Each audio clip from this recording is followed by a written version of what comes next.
ဆောက်တုံးမကြတဲ့နီးပြကွာပဲလို့ကိုကအရင်ကို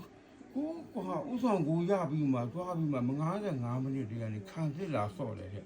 ဆောက်တုံးမကြတဲ့နီးပြကွာငါလည်းဖတ်တယ်ဘယ်လိုဒီလိုအင်္ဂလန်အတင်းတာကွာကျွန်းစရာကောင်းတယ်ကွာပြေးလဲရလားပြေးပြောမရှိဘူးတကယ်ဘယ်လိုကောင်းလဲဘယ်လိုနီးပြကိုခေါ်ထားလဲမသိဘူးကွာ55မိနစ်ကနေခါစစ်သွားဆော့လို့ရမလားကွာအင်္ဂလန်အတင်းကငါတကယ်ငါတော့ထွက်လာပြောရင်လည်းကွာတကယ်ဆောက်ယူနီးပြနဲ့ကွာ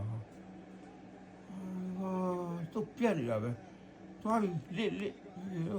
ဒီကောမင်းတို့ဆောက်ဆင်းနေမင်းတို့ပုံမှန်ကစားနေဘယ်လုံးမှမရှင်းနိုင်ဘူး